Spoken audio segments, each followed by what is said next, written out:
Olá, tudo bem? Me diz uma coisa, você tem medo de ficar de fora das experiências que outras pessoas estão vivenciando? Você sente aquela vontade incontrolável de se inteirar de tudo que está acontecendo e quando você se inteira, você sempre sente que a grama do vizinho é mais verde do que a sua? Então chega mais, que a gente vai conversar sobre esse comportamento e entender como que a gente pode se livrar dele. Meu nome é Bruna Melhorança, eu sou atriz e apresentadora. Oi, eu sou a Aline Fonseca, jornalista e assessora de imprensa, e esse é o Rasgando Checklist, podcast feito para você, que assim como nós, ainda não entendeu muito bem o que é para fazer, mas continua tentando. Isso mesmo, para você que acreditou que 30 era a idade do sucesso, mas cá está aos 40, se sentindo enganada e frustrada. Então, se você já passou dos 30, não ficou quase nada daquele checklist do adulto prêmio, né, que é a casa própria, a estabilidade financeira, sucesso profissional, seja muito bem-vindo. Bom, mas se você já ticou alguns desejos, ou quem sabe todos, também seja muito bem-vindo, porque a gente quer saber o caminho das pedras. E hoje a gente tem uma convidada que vai compartilhar os caminhos aqui das pedras com a gente, que é a psicóloga clínica Camila Bielawski. Obrigada pela presença, Camila. Obrigada a vocês, meninas, pelo convite. É um prazer enorme participar aqui do podcast de vocês. Obrigada, Camila. A gente vai puxar muita coisa aqui de você pra gente entender direito essa síndrome, esse comportamento. Que eu me enquadro em quase todos aqueles lá que a Bruna falou no começo, né, Bruna? Você ticou todos, né? Gabaritou. Tá ali, ó. Chegou. Bora. No auge, assim, de todos eles. Eu também aqui quase gabaritei tudo, ou gabaritei, não sei. Eu acho que a maioria das pessoas se identificam com essa coisa de achar que a grama do vizinho é sempre mais verde que a nossa. E a gente estudou sobre esse comportamento, né? E ele tem um nome, né? Esses sintomas fazem parte, né? De um comportamento chamado FOMO, que é uma sigla, né, em inglês, para denominar o medo que a gente tem de ficar de fora, né? Que FOMO é uma sigla para Fear of Missing Out, que é o medo de ficar de fora. Aquela ansiedade que a gente sente quando a gente pensa que os outros estão vivendo experiências melhores do que as nossas. Um sentimento muito comum agora, né, para essas redes sociais, que a gente olha e sempre acha que o outro está mais feliz do que a gente, né? Então, para iniciar o nosso bate-papo, eu vou começar perguntando para Camila, afinal, o que é o FOMO, ou a FOMO, que a gente né? Vamos falar o FOMO, que é o comportamento, né? Uhum. E o que ele causa na gente, Camila? Tá, muito bem, Bruna. Como você mesmo disse, FOMO, ele é um medo, né? Uhum. Ele é um medo de perder algo importante, medo de ficar de fora, né? O missing, né? Perdendo, né? Da sigla em inglês, é perdendo. Então, é isso. Nada mais é do que um medo, né? Só que esse medo, ele tem uma característica muito marcante, né? Que é o acesso constante às telas. Porque gera comparação, a gente fica procurando ali o que o outro tem a mais, o que o outro tá melhor, o que o outro tá vivendo diferente de mim, né? Então, essa característica deste medo, ele é mais marcante, né? Da gente ficar o tempo inteiro querendo acessar eletrônicos, ver redes. Essa é a característica mais importante da FOMO. Tá. E ele pode desencadear outros comportamentos, Camila? Ou, né? Uhum. Outros problemas psicológicos? Sim, na verdade, né, os comportamentos iniciais, baixa autoestima, irritabilidade, insônia, né, são os primeiros comportamentos e isso pode se tornar mais agravante, né? A pessoa pode ser ali até dependente de redes digitais, a depender, né? Nossa, o negócio é sério. E pensando nessa coisa do medo de ficar de fora, né? Eu fiquei pensando sobre isso em casa e, como disse, me identifico muito, né? E eu penso já na minha infância, que quando a gente é criança, pelo menos falando aqui por mim, eu sempre tive também medo de ficar de fora das brincadeiras, né? De não ser chamada pra brincar na rua, depois de não ser chamada pra uma festa de aniversário, pra um bailinho dançante, que eu sou da época das brincadeiras dançantes. Então a gente sempre tem esse medo da rejeição, né? De ficar de fora. E quando eu sabia que tava tendo alguma coisa e eu não tinha sido convidada, eu ficava desesperada. Então, a gente pode dizer que esse FOMO é também um medo de rejeição? Além de um medo de rejeição, um medo de não pertencimento, né? E o ser humano, ele nasceu para ser sociável e viver em grupo. Sim. Então, a gente quer pertencer, a gente quer estar junto, né? Então, sim, a gente pode dizer também que é um medo da rejeição, um medo de não pertencer, né? De não estar junto ali no grupo. E você usou um termo muito curioso, Bru. Você falou assim, quando eu era criança, eu tinha esse pensamento, né? A gente precisa pensar que quando crianças, o nosso repertório de comportamento em resposta às emoções, ele é muito curto. Ele é muito pequeno, né? Muito restrito. E o que é esperado de um adulto saudável é que ele desenvolva recursos, ele aprenda a lidar com situações para responder de forma mais adequada emocionalmente, comportamentalmente, aquelas emoções. Sim, eu tava falando disso, eu tava lembrando que a gente tá gravando no carnaval, né? Vocês saibam. E aí saiu um monte de bloco, e aí tem gente que quer em todos os blocos. Eu queria estar naquele, nossa, eu precisava estar naquele. Isso aí deve ser FOMO também. De você querer, né, fazer parte de tudo, né? Fazer parte de tudo. Aí você vê na TV e fala, nossa, mas por que eu não fui? Eu queria ter ido, eu queria estar no meio dessa multidão. A pessoa, ela perde o senso de presença plena, né? Por exemplo, eu estou aqui com vocês, eu estou aqui com vocês nesse momento. Se eu fico pensando o que tá acontecendo, nossa, tá rolando bloquinho na rua, nossa, eu queria estar, né? Eu não tô aqui com vocês. E você tá o tempo inteiro satisfeito, né? Porque se você não tá presente, você sempre acha, se eu tivesse lá, eu acho que eu estaria mais feliz, né? Aí se você tivesse lá, você tá pensando em outro lugar, mas se tivesse... Então é uma questão de presença mesmo, né? Presença plena, né? A gente precisa tô aqui agora. É um treino, né, na verdade. Sim. Com certeza. A gente é muito ansioso, né, Sim. gente? E ela também pode aparecer relacionada ao trabalho, Camila? Assim, essa galera que fica louca, não pode desligar do WhatsApp. E tem gente que não gosta nem de tirar férias, né? Que fica com medo de tirar férias e ser trocada quando voltar. De ser substituída. Ela pode acontecer no trabalho e, diferente da FOMO social, ela pode vir disfarçada, né? De responsabilidade, de comprometimento. Então, a pessoa, ela se auto-engana, né? Ela fala, não, mas é porque eu sou muito responsável, por isso que eu tô aqui checando o tempo inteiro. Mas é porque eu preciso estar de olho, né? Então, isso dificulta ainda mais a percepção do problema. Mas sim, ela pode acontecer no trabalho, né? Que é além do contexto da FOMO social. E eu acho que isso na pandemia deve não, né? Eu vi acontecendo porque eu morava com uma amiga que trabalhava, assim, trabalha numa escola, e ela ficava o tempo inteiro. Tipo, era 10 horas da noite e ela tava vendo coisas do trabalho, relacionado ao trabalho. E aí precisa ser feita uma análise, né? O que essa minha pesquisa constante, esse meu olhar constante, ele é realmente necessário? Né? É preciso que eu faça isso para o andamento do meu trabalho acontecer? Ou não, né? O porquê que eu tô fazendo isso? Isso pode até causar aquele esgotamento da pessoa, né? Também pode levar ao burnout, né? Que é conhecido como esgotamento ali do trabalho, né? A gente tá se esforçando bastante, se dedicando demais ao trabalho incansavelmente, pode levar até o burnout. E eu ia fazer uma pergunta, mas eu vou fazer uma outra antes que eu esqueça, que a minha memória é curta. É porque você falou do medo, a hora que você começou a falar do FOMO, né? Você falou que é um medo, né? A hora que eu perguntei do medo da rejeição, você falou é um medo, mas também você tem necessidade de ficar olhando o que tá acontecendo, o que as outras pessoas estão fazendo, o medo de ficar de fora, né? E aí, eu, de novo, trouxe pra mim... muito assim, pra minha profissão, às vezes eu tô em casa deprimida. Normal do artista. Às vezes um dia assim, outro também. Não, assim, por exemplo, você tá em casa, você já tá deprimida, tudo, e essa coisa que o outro, a vida é melhor, trabalha mais. Só que eu já me peguei várias vezes, Camila, assim, em casa, e eu já tô triste, eu pego e falo assim, deixa eu pegar o Instagram aqui pra ver quem tá trabalhando. Nossa. Aí você olha, aí você fica pior. Então, assim, é porque você falou que a pessoa tem essa necessidade da procura, né? Você falou isso. Então, como que isso é louco, né? Você tem esse medo de ficar de fora, mas ao mesmo tempo eu tenho a necessidade de saber quem tá dentro. De comprovar aquilo que eu tô falando. Que é pra eu ficar pior ainda. Dentro da psicologia, a gente tem um termo que chama profecia autorrealizável, né? É quando eu tenho uma crença muito forte sobre alguma coisa. Por exemplo, as pessoas estão trabalhando e eu não. E aí a gente vai usar recursos para poder comprovar que aquela minha crença, aquele meu pensamento, ele é real.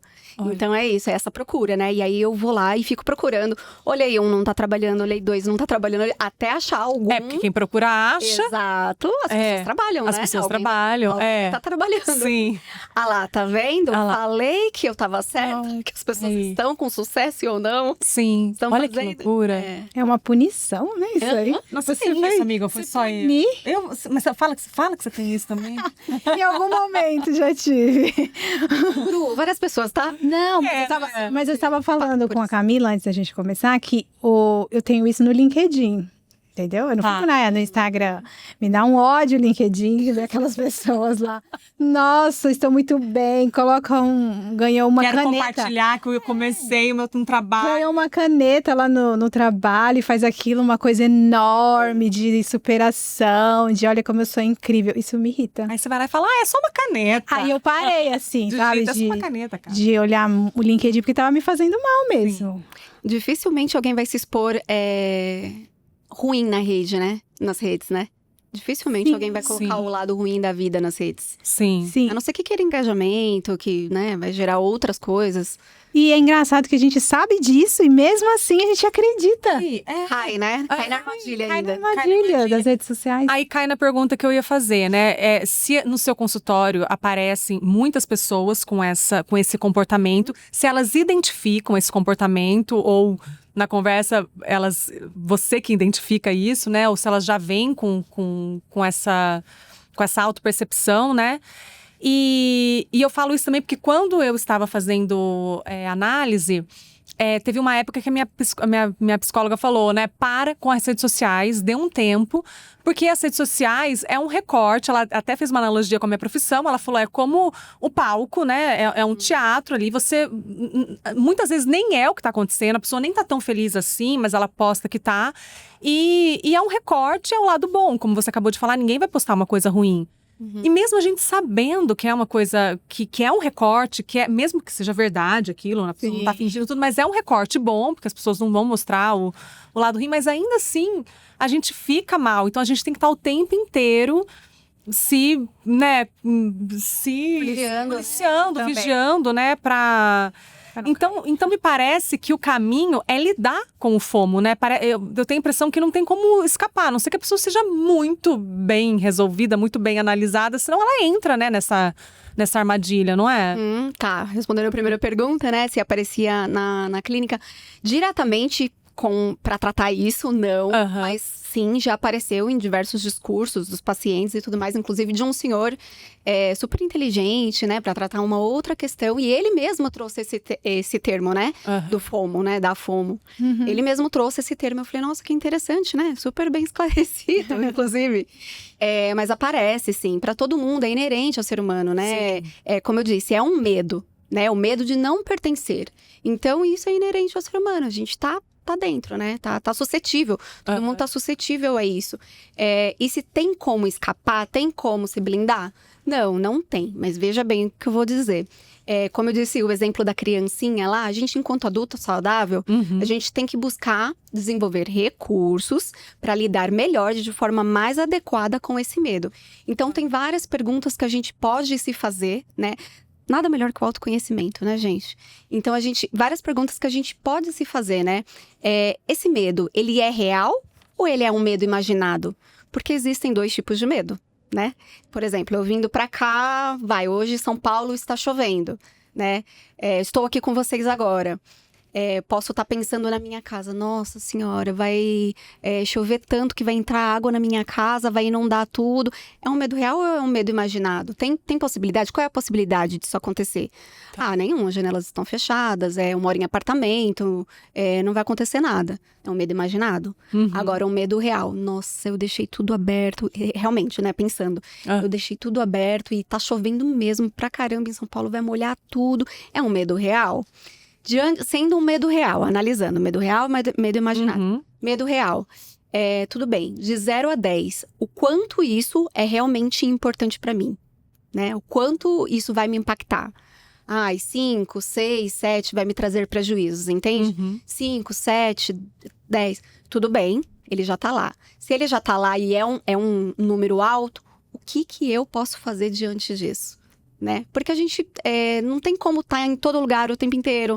A gente não vai salvar o mundo, né? A gente é limitado, a gente é ser humano. A gente é limitado. Então, a gente trazer clareza para o tamanho desse medo, se ele é real, se ele é imaginado, o porquê que ele existe, isso é importante para mim mesmo? É relevante? Por exemplo, eu tô lá, usando agora o exemplo do FOMO, né?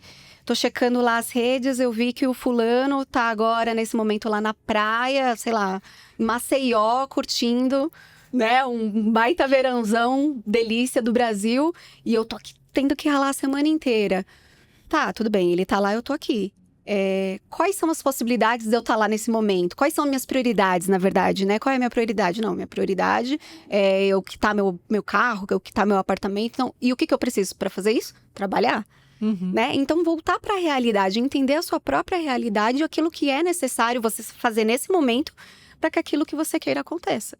Né? E aí, olha que forte isso, né? A FOMO, ela se alimenta, a FOMO ou FOMO, ele se alimenta de falta de direção. Se eu não tenho direção na minha vida, eu não sei para onde eu vou, quem eu sou, o que eu preciso fazer, a chance de eu me comparar com outras pessoas é muito maior. Porque eu não sei para onde eu vou. Né? Mas a FOMO, né? Ela se limita só ao ambiente virtual, Camila? Não. Tudo que envolve redes sociais, e aí pode ser redes sociais, a gente falando da forma tecnológica Sim. ou da forma pessoal, física, a gente está suscetível, porque vem da comparação. Sim. Né? No começo, quando eu falei que a característica mais forte é a checagem, né, dos eletrônicos, porque hoje são os dispositivos que a gente tem acesso. Né? Potencializa, né? Potencializa, mas é a checagem de comparação da vida dos outros de uma forma geral. Né? Então, eu ficar entendendo o que o outro tá fazendo da vida e como que tá a minha vida é a característica mais forte. Entendi. Porque acontece até no meio familiar, né? Aquele primo que passou na faculdade pública. Sim. Aí vem a tia falar com o outro, olha, meu filho passou e você não, né? Me parece que é muito, esse comportamento tá muito ligado com a comparação mesmo, né? Sim. Esse medo de ficar de fora, você tá sempre se comparando com a vida de outra pessoa, com outra situação. E como você disse, né? Você se conhecer, saber para onde você vai. Porque às vezes a situação daquela pessoa nem é a situação que você quer, né? Exatamente. São pessoas extremamente diferentes. Ela tá num outro momento de vida, né? Então, você não tem como vivenciar aquilo que ela que tá acontecendo, né? E com as redes sociais, isso fica muito pior. Porque a gente fica sabendo da vida dos outros sem querer. Até porque você tá lá rolando a tela. Às vezes você não queria nem saber que a pessoa tava em Maceió, né? Mas apareceu lá e você fala, puta que pariu, ela tá em Maceió. Exatamente. E aí, como você tinha perguntado antes também, de consequências e tudo mais, me ocorreu agora, né, ouvindo a Bruna falando, o que pode levar também, né, uma pessoa a buscar uma vida que não corresponde àquela realidade dela. Então, levar ela a ter prejuízos financeiros, ter gastos ali inconsequentes, né, para alcançar uma vida que nem faz parte da realidade dela. Né? Então, o prejuízo pode ser muito maior do que simplesmente emocional. Né? Simplesmente não, porque já não é simples. Quando a gente fala de emoção, já não é simples. Mas um prejuízo muito além do emocional. Pode ir para um prejuízo financeiro e... Sim. Enfim. Sim. E tentar também, pelo menos quando você não consegue parar de se comparar, então você vai fazendo uma redução de dano, né? Assim, então você olhe menos as redes sociais, né? Eu coloquei isso agora em 2026, eu coloquei o tempo no Instagram pela primeira vez. Eu nunca tinha colocado, eu coloquei 1 hora por dia. E eu respeito. Eu tava até falando com o Dri, que tá aqui assistindo. Ele falou, também coloquei, mas eu não respeito. Aparece lá 1 hora, dele fala, mais uma vou hora. continuar. Eu tô respeitando mesmo.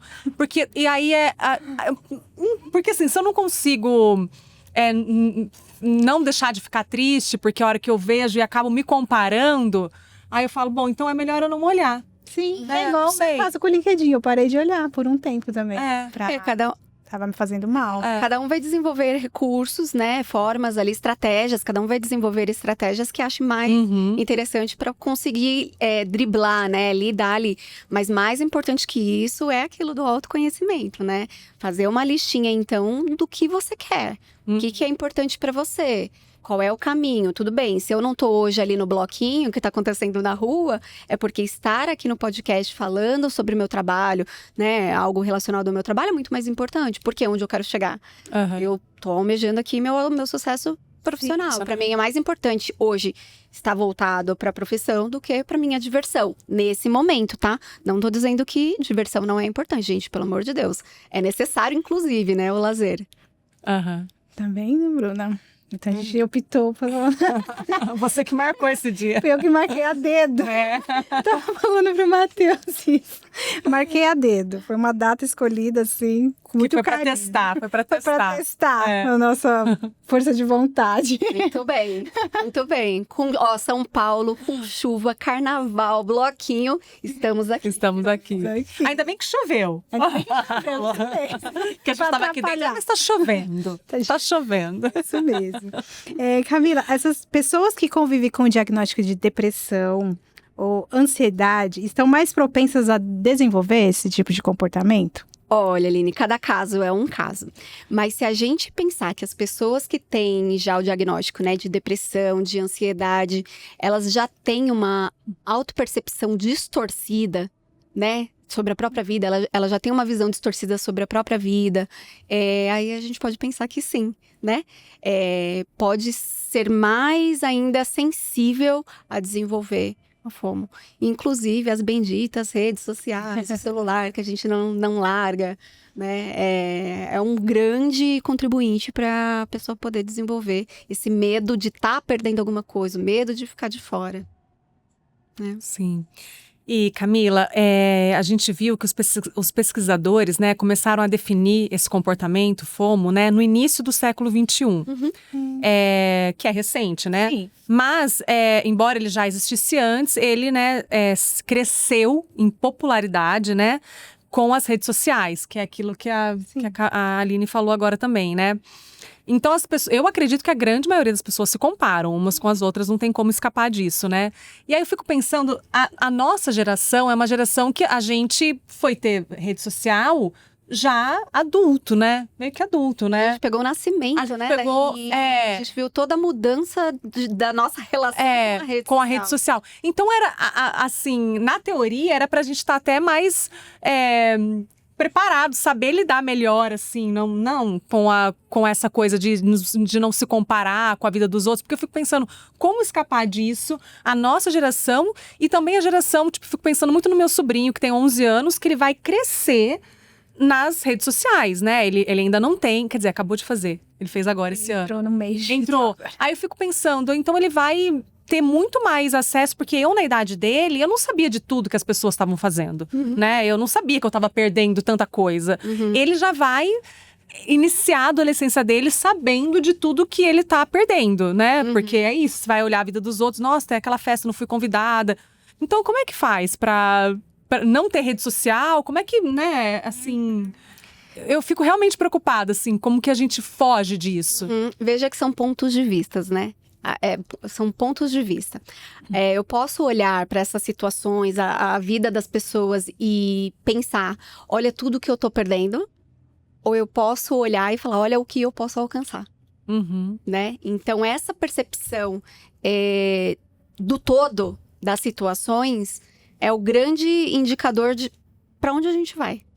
Né? Então fazer essa autoanálise, entender sobre si de novo, para onde você quer ir, onde você quer chegar, desenvolver recursos para lidar com o medo, né? O medo ele é inerente ao ser humano, ele é útil, inclusive. O medo prepara a gente para situações, né? Por exemplo, ao vir para cá, de novo, vou usar o exemplo da chuva, gente. Ao vir para cá, sabia que São Paulo estava um caos, chovendo, eu penso, né? Poxa, eu posso me atrasar. O medo de perder o compromisso com as meninas.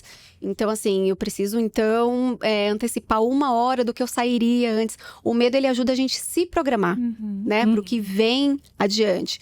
O que a gente precisa analisar, dentro da psicologia a gente usa muito isso, né? Para entender o tamanho do problema, se aquilo realmente, de fato, é um problema, é entender. Isso tá me trazendo sofrimento social, emocional, financeiro, familiar? E uma outra pergunta que a gente precisa se fazer isso tá me trazendo sofrimento? E aí, beleza, tá me trazendo sofrimento, sim. Então, dentro do sofrimento, a gente monta uma escala de 0 a 10. Qual que é o número de sofrimento que eu venho sentindo? De novo, é 7. Eu trabalho com a psicologia cognitivo-comportamental, né? Então, a gente usa muito essas questões de escala, quando a pessoa não consegue traduzir em palavras, expressar em palavras ali. Eu tô sentindo medo. Mas como? É um medo muito grande. Tá, muito grande como? Vamos entender, de 0 a 10, o que é pra você esse medo muito grande? Entendeu? Então, a gente usa muito números para conseguir entender, né, a linguagem do paciente. O que ele tá querendo dizer com aquele medo. Era isso que eu ia perguntar, se tinha esse limite. Porque a Bruna falou, a gente sempre se compara. Mas pra ser FOMO, tem que ter um limite pra caracterizar que a gente tá tendo aquilo, né? Porque se comparar, a gente se compara. Acho que quando passa esse limite que você estava falando, né? Tá me trazendo sofrimento, aí já é um alerta, né? São as duas perguntas, né? Ou se tá me trazendo sofrimento, ou se aquilo tá me trazendo algum prejuízo, né? Em alguma questão da minha vida. Porque tem gente que fala que fica se isolando também. Prefere se isolar no quarto. E ficar lá olhando a rede social pra ficar se comparando. Aí é demais, né, gente? Aí já tá no limite isso. Mas sabe como que é o objetivo? Né? Sofrer sozinha, sem ninguém olhar. Isso é isso. Correr na parede. Mas olha só que coisa, né? Eu lembro, antes de eu fiz aquela oficina de atores da Globo, quando tinha ainda. Eu fiz em 2009. Mas a primeira vez que eu prestei, acho que foi 2007. E aí eu tava naquela vontade, né, de passar. Então você é atriz também, né? A gente fica ansiosa. E na época não tinha Instagram, tinha Facebook. E não era nem Facebook, eu acho que era Orkut. Era Orkut. Em 2000 a primeira vez que eu prestei foi 2006, 2007, era Orkut. Era Orkut. E aí, tinha as pessoas que estavam ali concorrendo comigo. E, né, aqui em São Paulo, mas a gente entrava, acho que 16 pessoas, não sei, e tinha muitas pessoas. Só em São Paulo devia ter umas 50 pessoas. E aí, eu conheci algumas pessoas que fizeram junto comigo ali a seletiva, né? E eu não entrei. Só que eu sabia o nome de algumas pessoas. E eu procurei no Orkut na época. Você gosta de se... E eu descobri algumas pessoas que tinham passado. Camila, eu lembro disso, eu fiquei semanas, acho que meses, que não era todo dia, claro, mas eu olhava o Orkut daquelas pessoas para ver como estava sendo a oficina da Globo que eu estava de fora. Olha que coisa mais... Você gosta de se punir, amiga. Sim, eu queria estar dentro. Eu queria estar dentro e eu não estava. Daí eu queria saber o que estava acontecendo. E aquilo obviamente, só me fez mal, né? Então eu não tinha que ver aquilo. É aquilo que você falou, me conhecer. Qual é o meu objetivo? É estar lá, sim. Mas então o que eu tenho que fazer? Eu tenho que me preparar para o ano que vem. Amiga, tentar... Sabe o que eu lembrei? Igual quando você tá ficando com uma pessoa, você para de ficar. Aí você fica olhando o perfil da pessoa pra ver... começou a namorar. Olha, olha, tá lá, para ver o que você tá perdendo. Não sei o que Você não quer que a pessoa esteja vivendo uma vida boa sem você, né? Exatamente. Como que pode? Você não tem como se dê bem sem você. É muito louco. Então, eu fico pensando assim, isso que masoquista, né? Você ficar pensando, você ficar olhando lá o que estava acontecendo, mas eu fiz muito isso. Essa questão que você trouxe dos seus colegas, né? A gente fica buscando respostas do porquê que a gente não foi aprovado. Então, por exemplo, você sabia o nome de algumas dessas pessoas, né? E você, provavelmente, no decorrer do curso, viu a forma como elas atuavam. Então, na sua percepção, você teve ali alguma ideia de como elas atuavam, né? No seu julgamento, você falou assim, fulano eu sei que manda bem. Fulano eu acho que não manda tão bem, não. E eu me acho melhor que fulano, não sou. Então, assim, você fica buscando ver quem passou para poder fazer essa comparação, né? Pra tentar entender. Pra tentar entender. Respostas. Por que você não foi aprovado? Sim. Né? É isso. Mas aquilo me fazia um mal terrível, terrível. E é isso, né? Que quando não tem rede social, pelo menos a gente tem essa tendência a ser masoquista. Porque uma vez a minha psicóloga falou isso pra mim. Eu falei assim, eu acho que eu gosto de passar raiva, às vezes. Eu acho que eu tenho um certo prazer em passar raiva. Ou isso, né? Ficar olhando e ficar me sentindo mal, né? Aí ela falou que tem gente que tem mesmo. Ela falou, tem gente que sente um prazerzinho Sim. E eu acho que eu tava me enquadrando nisso. Será que eu ainda tô, gente? Acho que não. Né? Você limitou o Instagram. Olha lá. De ficar olhando. Então, assim, por isso que eu acho que na nossa época, pelo menos, antes das redes sociais, a gente né, não ficava sabendo, às vezes, depois que aconteceu. Teve uma festa ontem, você não foi nossa, não fui convidada. Você até sofria, mas essa festa já foi, né? Tudo bem. Agora, hoje, é mais difícil, né, pra gente controlar essa coisa de ficar olhando o que você tá perdendo. Porque não necessariamente você vai atrás da notícia, né? Você abriu sua rede social pra, de repente, ficar algo pra você. Como você disse, já tá lá, a pessoa já tá lá em Maceió.